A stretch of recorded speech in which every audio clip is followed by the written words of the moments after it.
Hello, and welcome to Health and Fitness Redefined.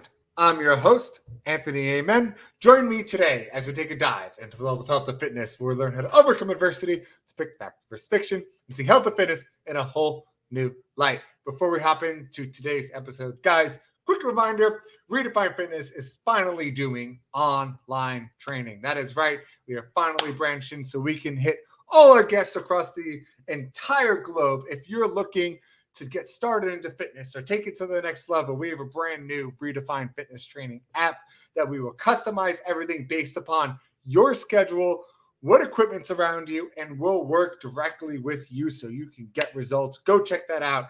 Redefine-fitness.com. Again, that's redefine-fitness.com. Without further ado, we're going to hop into today's episode, back to probably our bread and butter topics, which is nutrition. As you all know, I love talking about nutrition because it changes all the time. So that's why it's so much fun. So I have a great nutrition coach here. So without further ado, let's welcome Jeff Ladder. Jeff, it's an absolute pleasure to have you on today. I'm happy to be here. Looking forward to it.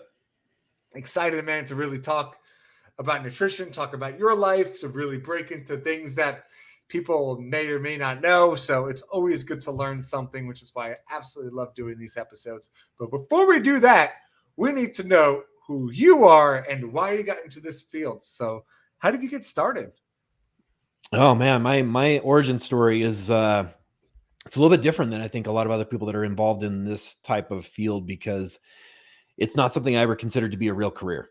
I had a passion for health and fitness from a young age, and I think that's due to my mom. She was, I was an 80s child, so my mom was into aerobics, and so I was, she was wearing the unitards and the leg warmers, and I got, taken to childcare while she was doing that.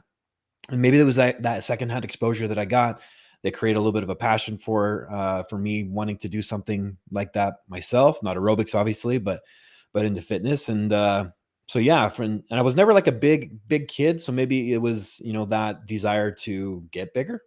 But yeah, I started lifting when I was 14, and it kind of continued on throughout my entire life. But when I considered where I wanted to take my career, again, I never really considered fitness to be that path for me. And so I got my degree in marketing, and I pursued a career that took me in a whole bunch of different directions. I always had a personal training job on the side. I would usually do it in the morning, sometimes after work, more just because I loved it. And then I started competing as a bodybuilder. It was a lifelong dream. It happened after a lot of years. I didn't get on stage for the first time until I was 30. And at that point, I had a number of clients that I was working with, but I was actually just doing it for free. Friends and family. It's kind of the go-to resource, just helping people for free. And which I think is probably how everyone should get started if they're interested in a career in fitness. If you don't really know what you're doing, don't take their money. So I kind of figured it out that way, and got into competing and fell in love. I loved it. I considered my timeline to be fairly shortened, so I went all in, and I was like, I probably only got 10 years of competing left in this body, so let's take it as far as I possibly can. And I ended up getting my pro card at the age of 39 back in 2018, and turned pro as an IFBB pro bodybuilder. And it was at that point I actually retired.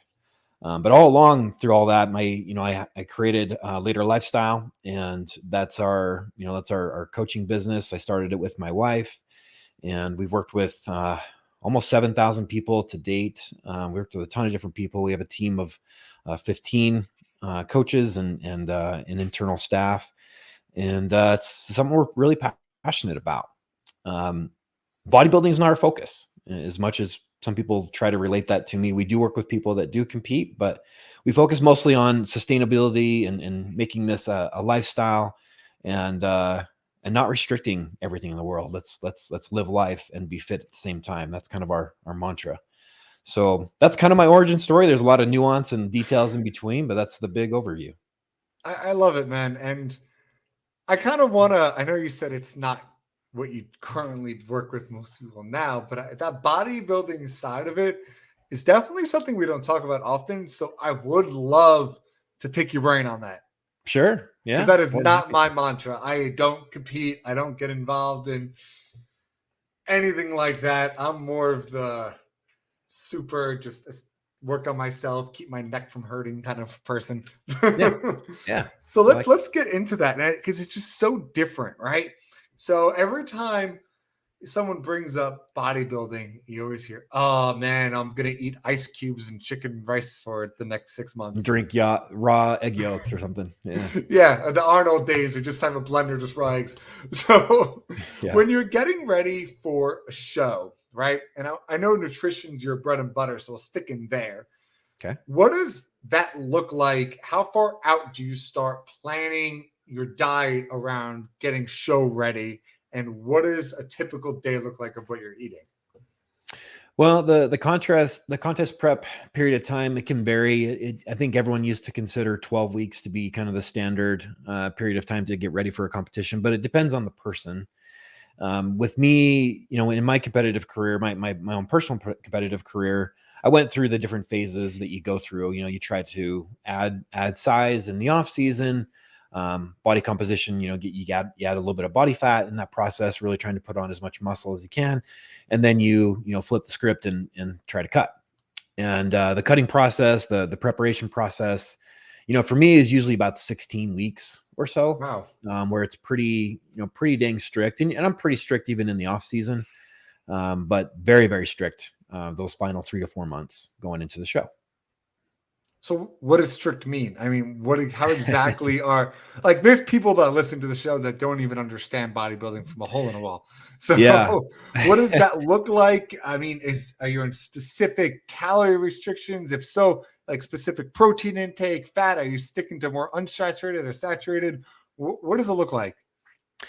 Well, it looks a little bit different for everybody, but one thing for certain is that everything is measured out and accounted for. So you're not, when you compare it to any other sport, you can, and there are sports and athletes that do follow a specific way of eating, but when you're judged on your appearance and when you get down really, really low body fat percentage, everything matters and all the details matter. And even the amount of water that you're drinking and the types of foods that you're eating, it all matters. And so every little ounce of meat is measured out, weighed out.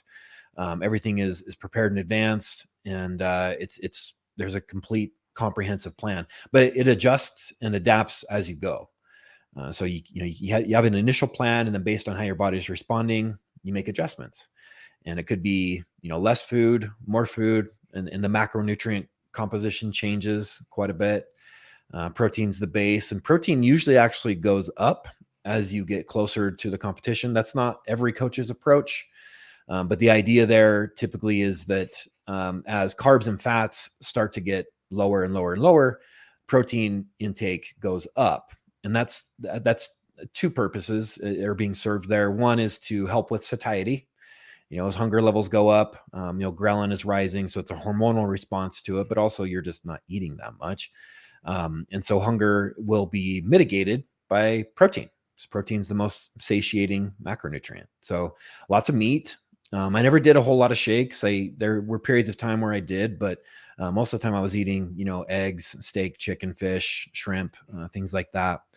And then, the other purpose there too is that to protect muscle mass. You were in such a huge caloric deficit towards the end. Sometimes doing a couple hours of cardio every single day on top of your workout, and not eating very much, you stand a chance at losing a lot of muscle, which seems counterproductive for a bodybuilder, but it's a definite risk. And so you try to mitigate that by increasing your protein intake and obviously training hard in the gym. How much protein are you eating per pound? How tracked does that get? Um, it's not always calculated out that way, but I mean, most of the time it's at least 1.5 grams per pound of body weight. Wow. As you get closer to the show, I've eaten as much as 2.5 grams per pound of body weight. So, being 230 pounds on stage, I'd have protein intake well over 500 grams per day. I have two big questions for you right here. First off, how do you eat 500 grams of protein in a day? That's just When you're hungry, you can. my mind is just utterly blown right now because I'm struggling to get into like 150, 160 without feeling like really full. And I couldn't even envision 500. Well, I would say it's adaptation, right? You get used to it. I mean, when I remember my first competition where, I was 176 pounds on stage.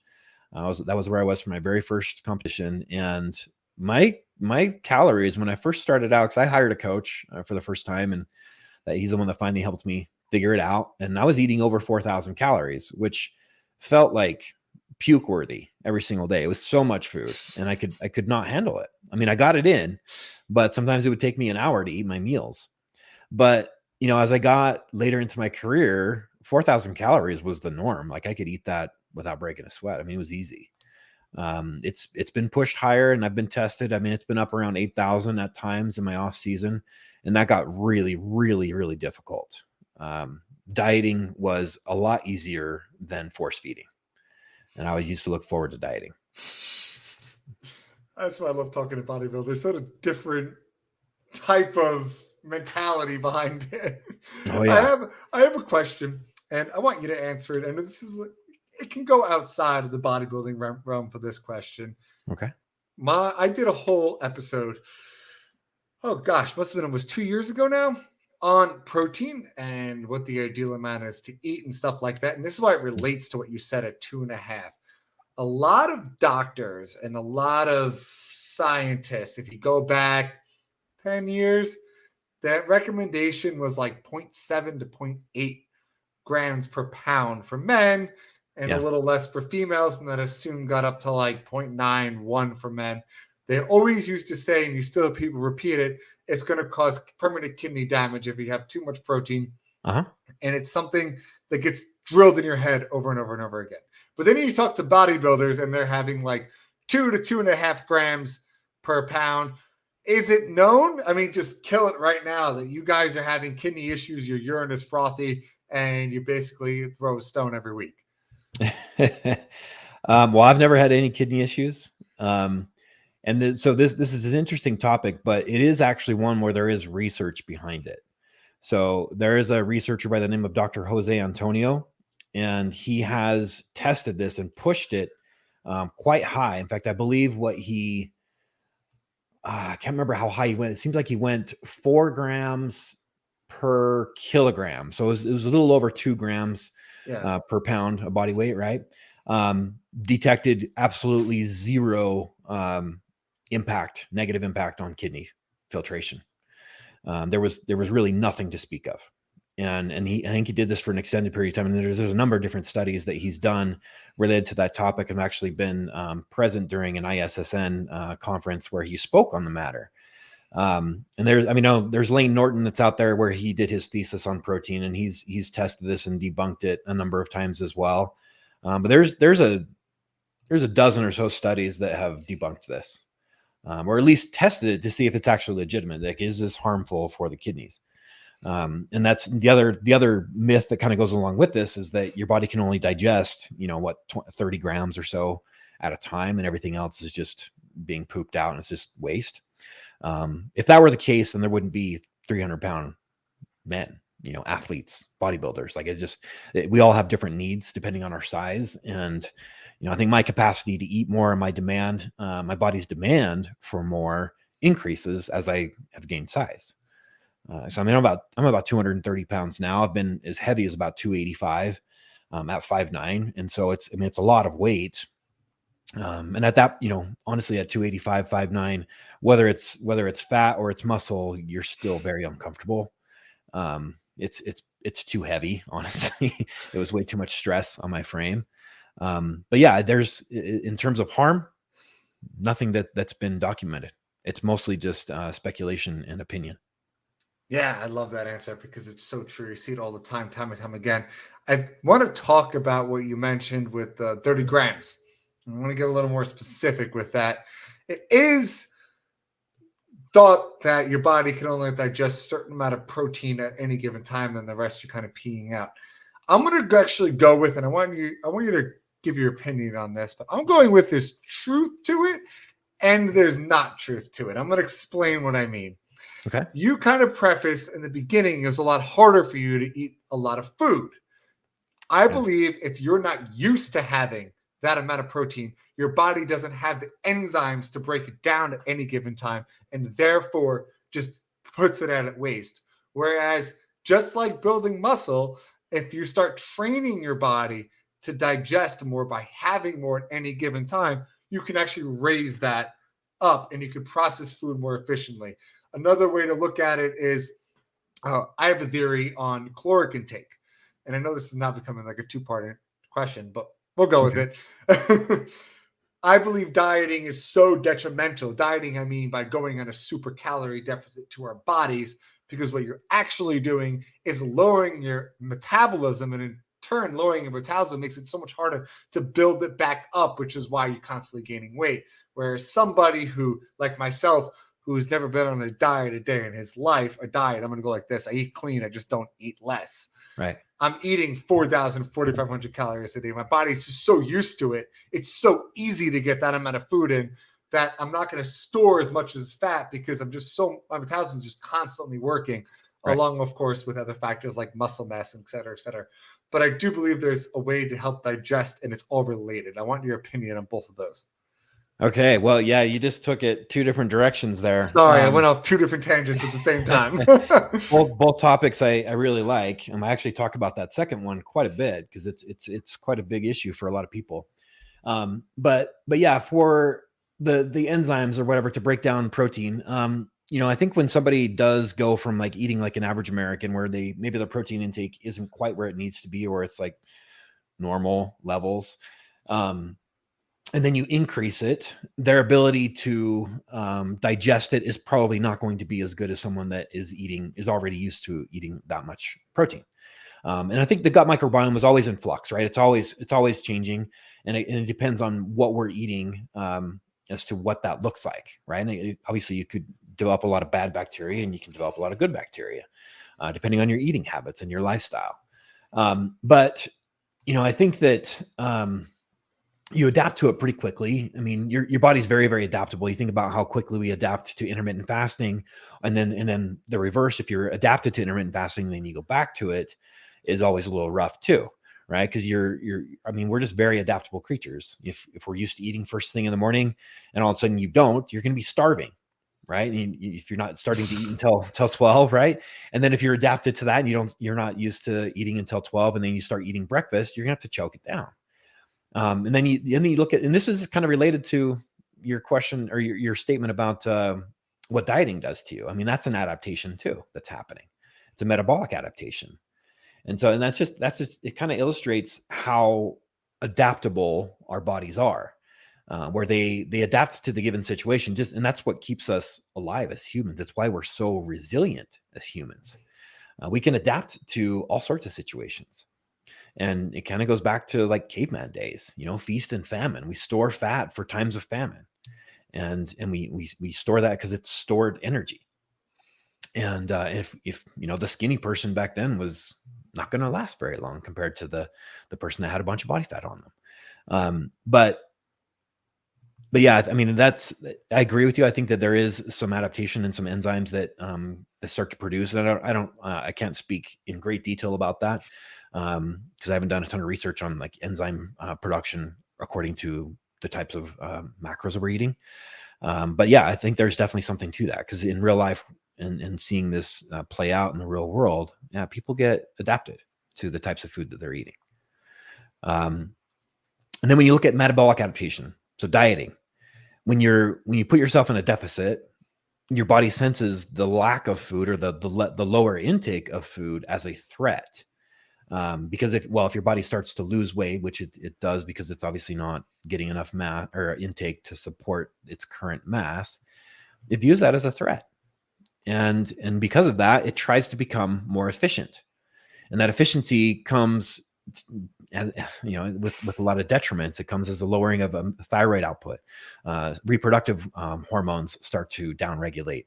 And that's all to protect us. It's to keep us from losing weight because it views that as a threat and it doesn't want us to lose weight. And so, sometimes we're fighting against that adaptation the entire time, but we plateau in a diet because that adaptation has caught up to our intake and our output.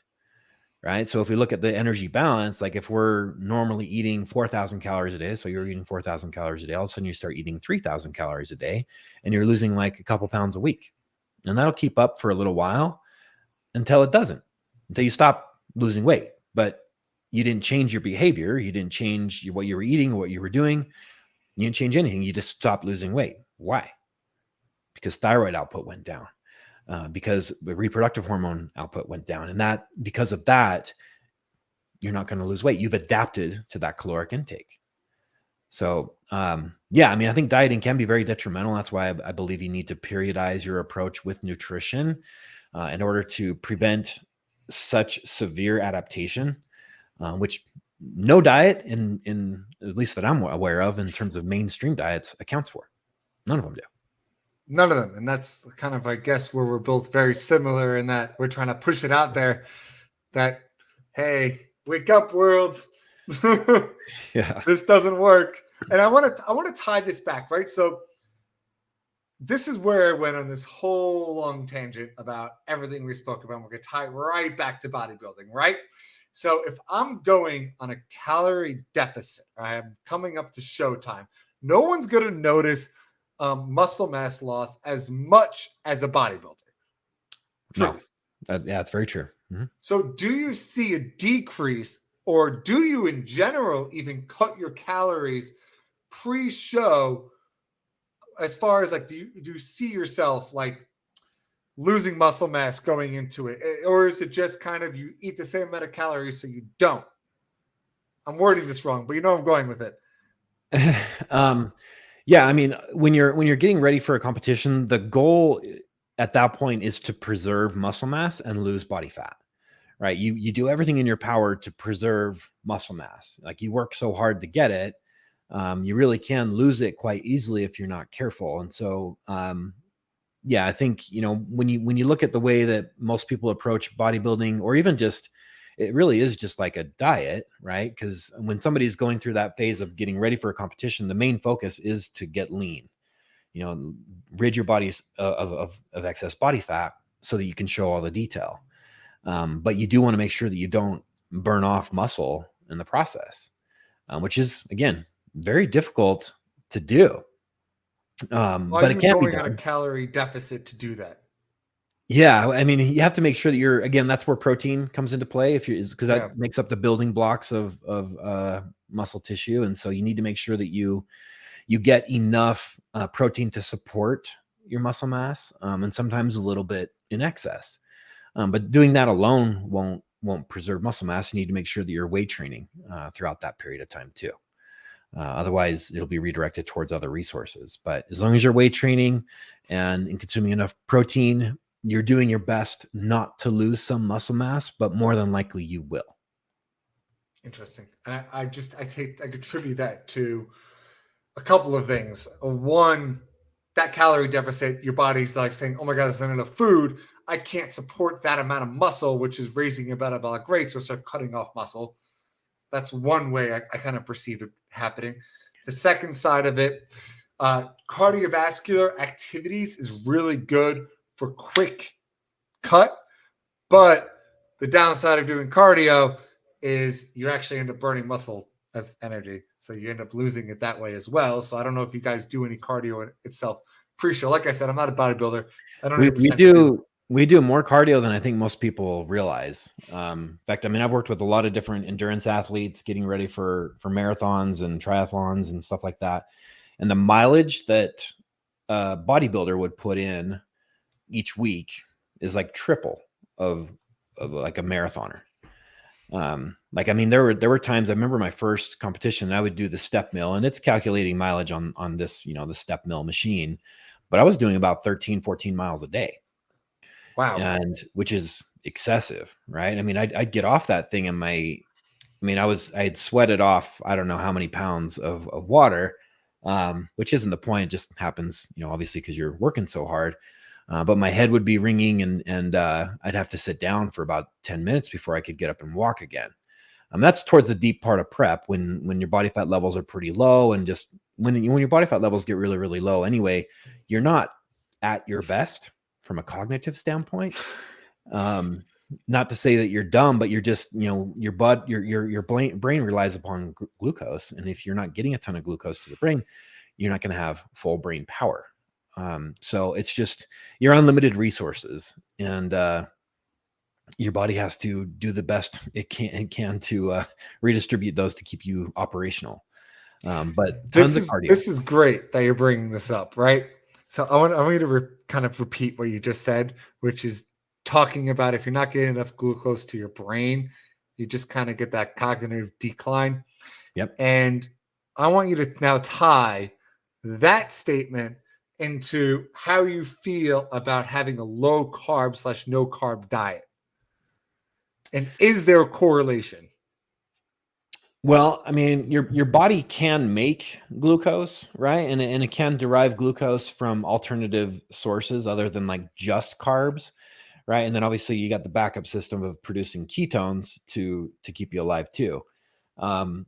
Your body's preferred energy source is always going to come from carbs. That is its preferred energy source. I know there's some people that don't want to believe that, but that's factual, right? So, and you can also use fats as an energy source as well.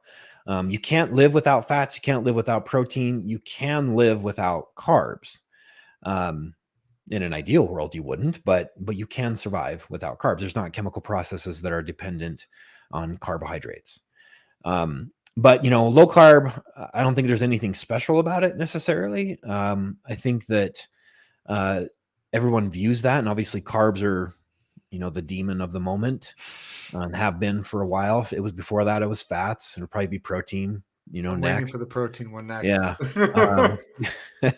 But in the end, I mean, it's all about creating a caloric deficit, and you want to do so in a strategic way. And if it going higher fats and lower carbs helps with compliance, great.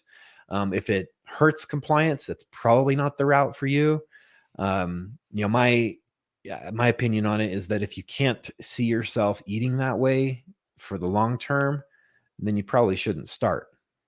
And so, I try to find with the people that I work with, I try to find something that is sustainable, something that they can enjoy, something that allows them to, go out on the weekends and have a barbecue with their friends, or even have a drink with their friends and still stay on track.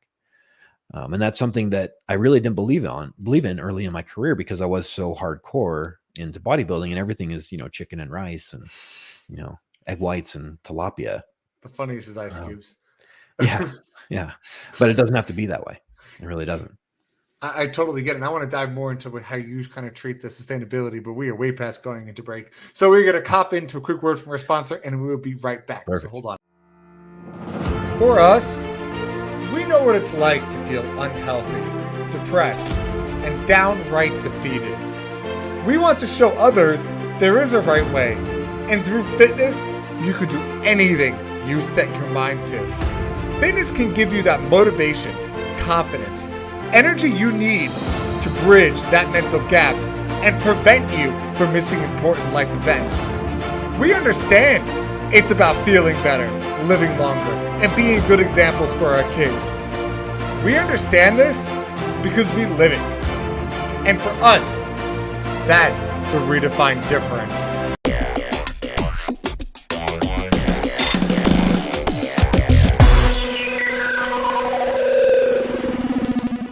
Hey everybody, and welcome back. We got Jeff here talking all about nutrition. We really dove into the nutrition side of bodybuilding, which is something we haven't talked about ever. So I'm really glad we learned a little bit about that and kind of how you guys go about it. I'm sure there's way more we missed. I'm sure it's the whole. There's a lot about it for sure. I know there's a lot that goes into the weight side, that goes into the nutrition side, that goes into the posing side. But we're going to kind of switch gears a little bit and go more into a word that he used pre-break, which is sustainability, because this is one of my favorite topics to talk about ever. So we're going to talk about it because I want to drill it into your heads and say time and time again, which is, and then Jeff will follow up on it with for me, anything that gets you to eat healthier is going to help you as long as you could do it in the long term, meaning enjoy life because you only got one of them, but do it in a way where instead of doing cheat meals, you're doing treat meals because you ate so good the rest of the week. You're putting a positive spin on it, and you're not constricting yourself to just these little tiny things that someone tells you, these little shakes or bars, and you're like, oh my God, it's going to make me healthy. It's not practical. Throw it away. I just ate pulled pork is a great example. So do things that you can track, monitor, eat more fruits and veggies, and do it for the long term. All right, your turn. Well, I definitely agree. I think you need to be able to live life, right? I mean, you do just have one. You should enjoy it. And unfortunately, what we've been exposed to and what continually gets thrown at our faces is it's very dogmatic the way that people look at things, where it's like this is the only way or this is the best way, and you can't have any carbs. Carbs are evil. You need to eliminate, white flour and sugar. You need to, can't even eat fruits because it has sugar. There's all sorts of dogmatic views that people have, but I don't think we should operate in that space when it comes to nutrition. I mean, there's certain principles that we need to adhere to, and there's certain needs that are from a dietary perspective that everybody needs. But when it comes to staying fit and living life, that they don't always correlate, or at least in most people's minds, right? They're like, whenever anybody thinks of a diet, they're like, there goes all my joy in life, because we take a lot of joy from our food. And there's a lot of, when you think about any social event, there's always food involved, food or drinks. And so all of a sudden, when you're on a diet, you become that person in the corner that says, oh no, sorry, I can't, I'm dieting, or, none for me, or you're even worse, you're that person with Tupperware, which I've been that person before. And it's not sustainable. It's not something that you're not really enjoying yourself. You're lying to yourself if you're saying that. I'm actually really big on I'm a big fan of donuts, which is probably a little bit ironic, although that's a bodybuilding thing. I don't know it is why. kind of a bodybuilder thing. Yeah. I have the privilege of helping a buddy of mine put on a huge donut festival here in Utah every year. And it's something that, I don't hide. I think some fitness professionals would maybe be a little bit ashamed of that. But I'm not at all, because I try to show people that you can be fit and eat good food and the foods that you enjoy. And it's something that some people just don't understand. But even some people ask me, like, well, should I have a protein donut? I'm like, no, why would you do that? I have a real donut. Like, just eat a maple bar. Like, you just have to account for it. Right. And obviously you don't want to be doing that all the time, because that's it's going to bite you. But, there's no reason why you couldn't do that. And it just comes with an understanding of nutrition, good, healthy habits, and consistency. And if you're more consistent by incorporating some of those things here and there, then you're going to be much better off in the long run, rather than like jumping 2 feet into something, saying I'm only going to eat these meals every single day until I reach my goal, which is great. But then what happens? You're not really like skilled or prepared for real world situations. And then when that happens, you go off your diet and you just gain it all back. And then due to the metabolic adaptation that happens when you diet, you're usually not prepared for those extra calories. And that's why you put on so much extra fat and you overshoot. You end up being worse off than before you started. And that's where a lot of people end up. Yep. And then they just go, it's because your metabolism's so high that you can eat like that. Yeah, I get that one. I wish that was the case all the time. Well, you mentioned earlier about how, obviously when you do cardio, you burn a lot of calories, which you do. But weight training burns a ton of calories too. And then, building muscle, the more muscle mass you have, the higher your metabolic rate, because muscle is very, it's very calorically costly, has a high amount of calories required to maintain a certain amount of muscle mass. So like me being, 5'9", 230 pounds, something like 2 pounds of muscle. No, hold on. 1 pound of muscle burns. Oh God, I'm going to put it in the show notes. I think it's 1 pound of muscle burns 2.1 calories a day at rest, whereas fat burns 0.8. Don't quote me on that. I'll put it in the show notes. Are metabolically active tissue, right? But muscle is much more metabolically active. And so if you go through a diet and all you do is cardio and you lose which would typically mean you're going to lose a bunch of muscle in the process because you're not doing anything to maintain it, then you're actually going to be kind of handicapped at the end. You've decreased your metabolic rate, not only because you were in a deficit and so you had the hormonal changes, but you've also decreased muscle mass, and that led to a lower metabolic rate. So you're not really prepared to sustain that fat loss. But if you are able to build muscle through that process, then you are going to be a little bit better off. Like, so, with the muscle mass that I have, if I don't consume at least 3,000 calories a day, I will lose weight. Even if I don't do anything, I could just sit on my butt all day and I would lose weight just because I have so much metabolically active lean tissue. It's true. And I quickly Googled, the answer. I was You got wrong. some numbers for us? And I want to correct myself because people hold it to me all the time. That's why I said stay tuned. It's actually muscle tissue will burn 7 to 10 calories per pound, whereas fat burns 2 to 3 calories per pound. Okay. Yeah, that sounds about right. It sounded a little low when you first said it. I know. I was trying to draw. I can't know everything off the top of my head right away. Well, when it comes to numbers, yeah, that's hard stuff to remember all the time. But yeah, but it goes to your point. That's what I'm trying to emphasize, and that's why I had to quickly look it up because it shows the drastic difference. It's like over 2 times more that you're burning with each pound. So if I can get more muscle on my body, I'm basically overall increasing my metabolic rate. And this also goes to the flip side of this, right? This is something that comes to mind. When you get to being 250 to 350 pounds overweight, where it's more fat tissue, your metabolic rate is still higher. Yeah. Yes, higher than somebody who doesn't, which is why it's so much easier for you to lose fat just by cutting a little bit. And it's half the reason why you lose more weight in the beginning. You always hear them say, well, I lost 5 pounds in a week. And the person next to them that's 100 pounds lighter goes, I can't. It's because their metabolic rate is so much higher. Yeah. So that's why they can eat more food and still lose more weight than you. Sorry, I had to go there. It just drives me insane because I hear it every day. It is still mass, right? And it does require calories to sustain fat mass, just like it does require calories to sustain muscle mass. But it's obviously not as metabolically active as lean tissue, which is why you want to, change your body composition. But yeah, it's muscle is a good thing. It's a good thing for everybody. Even if you're, I get women telling me that all the time, like, oh, I don't want to build muscle. I'm like, well, you don't want to lose any. And if you can build some, it might help a little bit. You certainly don't want to just do cardio and use that as your tool, because if that's the only thing that you're doing, then your ability to sustain that fat loss is going to be severely impaired by the end.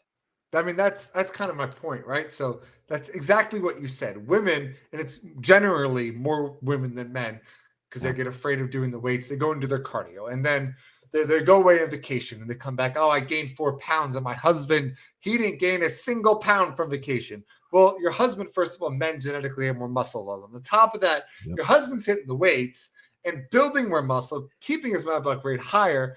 You killed all your muscle by just doing cardio before, so you're gaining it back a lot quicker just by eating more. Whereas the flip side, if you did the weights, you'd be able to really help yourself more in the long term.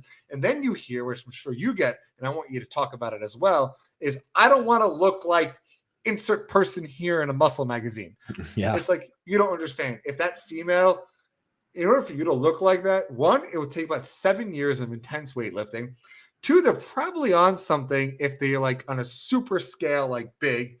So if you're not doing that, you're going to get that tone look you want. That's what that tone look is. Women actually are fat. They need it. So that's why you're not going to look like a guy. It's impossible. You don't have testosterone we have. Right. They don't have the hormones. They really just don't have that in place in order for that to happen. I mean, I've even heard from a lot of women like, oh, I build muscle easily. I'm like, I'll believe it when I see it. I've yet to see that on anybody yet.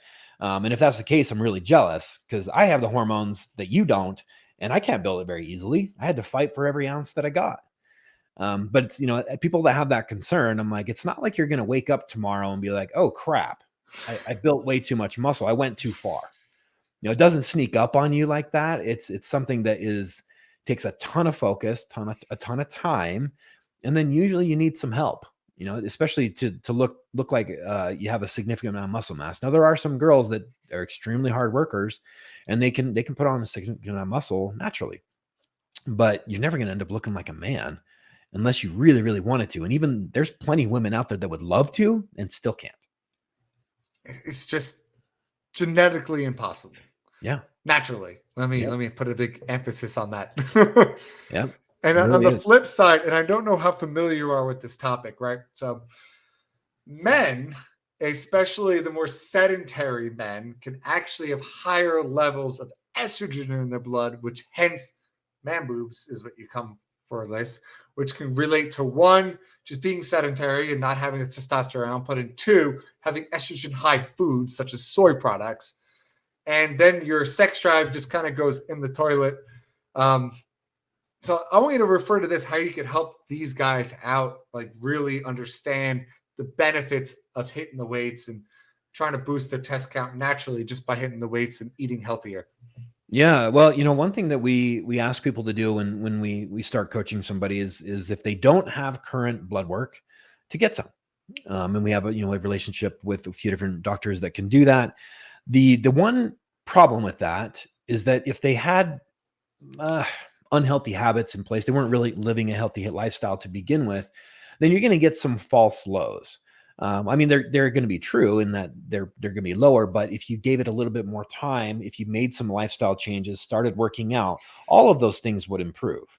Now, if a testosterone level on a guy was like just in the tank, like just super, super low, then the likelihood of bringing that up to even normal levels is pretty low. But it's possible that it would improve to an extent that you have a significant increase in energy, in libido, in the ability to build muscle, in just drive, everyday drive and motivation. All those things would improve. And especially like men, where we're super dependent on testosterone. And if we're estrogen dominant, yeah, you're not going to be, you're not going to be able to build muscle very well. You're not going to, be able to get an erection very good. You're not going to be able to do a lot of things that you should as a man. And unfortunately, that's a lot of America because most people are sedentary. Yeah. And I kind of want to start wrapping this up. So I'm actually going to ask you a different question than I ask most of my guests. Okay. Because this is going to be fun. You said you worked with over 7,000 people. So what is the most common thing, or I guess the most common mistake people make, that when you do your initial consult with them, you're like, hey, stop doing this, do this? What is that number one thing, or one of the most common things you hear? And you're like, please change this and do this. Oh, Tough man. one. Picking out just one. I don't know that I can answer that. I mean, there's so many different, especially different backgrounds, but I mean, we work with a lot of people that, and I'm actually going to take a different approach here. Go for it. Because I really do believe, we haven't talked a lot about this, but because we've been talking a lot about tactics and, dieting and different things, hormones and stuff like that. But I think that the secret to true change happens in your mind. And until you're able to make that mindset shift where you start to look at things a little bit differently, you're never going to make a permanent change. And so I think if we, and maybe this is the biggest thing, it's hard to identify one, but if you look at this as a sacrifice instead of an investment in yourself, then you're never going to succeed. And that's what a lot of people, that's the mindset that they have coming into this. And a lot of times this will happen with people that I work with, where like, okay, I signed up on Friday, so I have the weekend to have my one last hurrah, because this is the last joy I'm going to have in my life. I'm going to eat everything that I could ever possibly imagine. And I'll probably put on 15 pounds, but it's okay because I'm going to start working out on Monday. And it doesn't have to be that way, because I think we have this mindset of restriction and we're going to be missing out. And that's not how it should be. It's just how you've maybe done it before. But if you look at it like, this is something that I'm doing for myself to enhance my life, to make everything in my life better, because I really do believe that fitness is the foundation for health, the foundation for wealth, the foundation for relationships. And again, I told you I'm going to take this in a different direction, but if you have that mindset in the right place, it's inevitable that you will get there. But if you look at this as a sacrifice that you're missing out, it's going to be miserable, I'm never going to have taste in my life again, you will fail, and you will fail every single time. Perfect. That's my response. Right. No, like you nailed it right on the head. You get it. I've been in this industry for 10 years now, and it's the same exact thing over and over and over again. You hit it right in the head. People treat it the wrong way. Yep. You do it, like you said, for an investment in yourself, an investment in a relationship, an investment in your business, because fitness plays and health plays a bigger role than just what you're putting in your mouth. It affects everything. Your health affects everything in your life, period. It does. How's that for emotion? I love it. I'm a desk pounder myself. I wish that people would understand that. And once people do get that shift, their eyes are opened and they're like, oh my gosh, my career took off. My relationship is better. And I feel amazing. We both own businesses, right? And this is bottom line. I said we're going to wrap this up and I meant it, but I want to really point this out. I know just after talking to you now for the last 45 minutes that we think very, very similar when it comes to this. And my biggest takeaway is, why am I going to just go sacrifice my health when I know when I go into work the next day, I'm going to have brain fog. I'm not going to be able to think straight. My performance is going to be down. My energy is going to be down, which is going to come out to my clients, to my employees. It's going to affect more than just me. It's going to affect my finances. It's going to affect the people around me, the people I give advice to. If I go out drinking the night before, I can't do that. My performance is going to get killed. Like, you just take a bender and you go into the next day of work, you're going to watch it go, pfft. Well, that's what eating unhealthy does, just not as sudden in your face like alcohol does. Yeah. That's what happens when you start suffering with type 2 diabetes and high blood pressure. Your work performance goes down. Your relationships, you're not mentally in it anymore. Imagine, your libido tanks if you're not doing any kind of weight training. Yep. How does that affect your relationship? Really think about that. If I'm sitting down next to my husband, wife, whomever, my significant other, and I'm not giving them the love they deserve because I'm not happy with how I look, how I feel. I just don't want to do anything. How do I expect the same respect back? And Jeff, I want to sit down with you one day, and we're going to definitely do this in the near future. Talk about fitness and relationships, because it's a topic I've always wanted to do, and people don't see the connection, but I now know you do just as much as I do. So for a future episode, we're going to dive into that head on first. I love that. That's actually something I talk about all the time.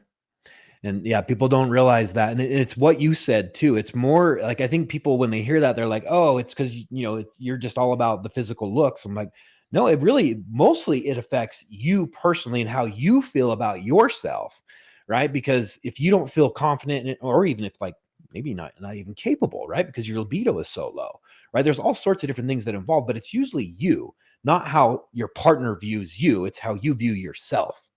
And that's what impacts your relationship.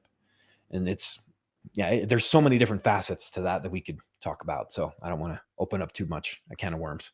No, it's good. We're doing to come back to it. But the last two questions I ask everybody, just to kind of wrap this up, is what would be your take-home message? If you had to summarize it in 1 or 2 sentences, go for it. Make the investment in yourself and never look at it as a sacrifice, and always take a sustainable approach no matter what. Great answer. And the second question, the easiest one of all, how can people find you, get a hold of you, give us all the good stuff? You can find me on Instagram. It's just Jeff Later all together, JEFFLATER. And you can just go to jefflater.com too. You can find all my links on there. Nice and easy, guys. Go check him out. He's got a lot of good stuff. I absolutely love it. And thank you for joining us on this week's episode of Health and Fitness Redefined. Don't forget, hit that subscribe button and join us next week as we dive deeper into this ever-changing field. And remember, fitness is a journey, not a destination. Until next time.